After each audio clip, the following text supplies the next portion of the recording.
Si tu écoutes cet audio, c'est sans doute que tu te poses plein de questions et espères ici trouver la solution pour enfin apaiser tes pensées et t'aider à reprendre ta vie en main.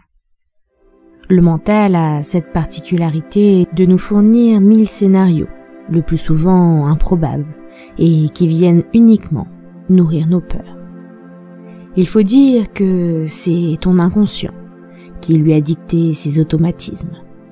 Alors, même si c'est ton conscient qui écoute mes mots, j'aimerais m'adresser à cette autre partie de toi qui tire les ficelles en arrière-plan, afin de transformer profondément tes pensées et tes croyances. Cet audio est donc destiné à ton inconscient. Mais ce qui est génial, c'est que tu n'as rien de particulier à faire pour lui transmettre les messages que je veux lui faire parvenir. Il suffit simplement de continuer à écouter l'histoire qui va suivre. J'aimerais te parler d'un petit garçon qui, inconsciemment, avait compris bien des choses dès son plus jeune âge. En effet, chaque jour, il écrivait dans son journal ses envies et ses rêves les plus importants. Sur la couverture de ce cahier, il était écrit « Idées du futur pour inspirer l'univers ». Il le voyait comme une base de données, contenant des choix possibles pour qu'il puisse être heureux tout au long de sa vie. Il avait la croyance qu'il fallait guider l'univers si on voulait obtenir ce que l'on désire. Un peu comme faire sa liste pour le Père Noël.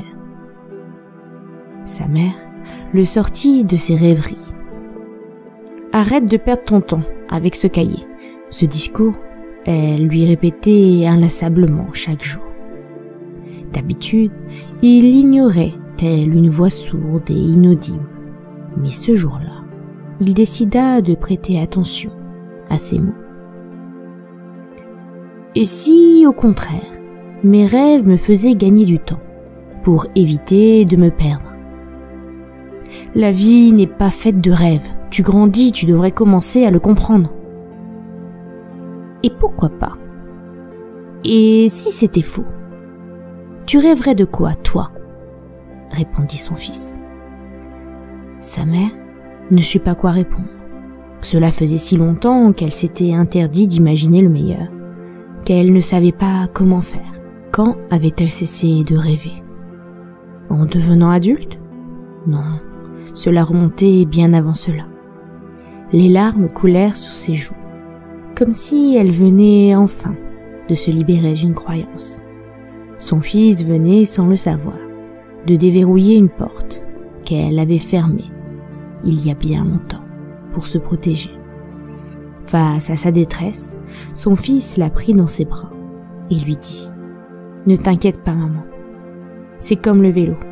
Il suffit de pratiquer de nouveau. Tu verras, ça va revenir. » Les enfants ont ce pouvoir magique de faire remonter à la surface ce qu'on avait décidé d'enfouir profondément en nous. Et je ne sais pas ce que tu as pu enfouir profondément en toi durant toutes ces années. Mais aujourd'hui me semble être le jour idéal pour le faire remonter à la surface et reprendre ta vie en main. Imagine-toi d'ici quelque temps, heureux de constater que tu reprends ta vie en main. Ton discours interne est en train de se transformer en apportant l'amour et le soutien dont tu as besoin. D'ici quelques instants, ce texte va se terminer et tu vas pouvoir revenir à la réalité, en te sentant déjà plus serein et apaisé. Tu vas pouvoir réunir toutes les parties de ton être afin de revenir en douceur à la réalité. Et quand tu le souhaiteras, au rythme souhaité, tu pourras revenir ici et maintenant, au moment présent.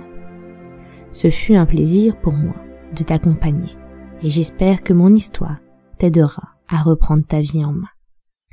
Tu peux commander mes audios d'hypnose en boutique et si tu veux continuer en lecture, retrouve mon e-book pour enfin réussir à lâcher prise. Les liens sont sous la vidéo. À bientôt!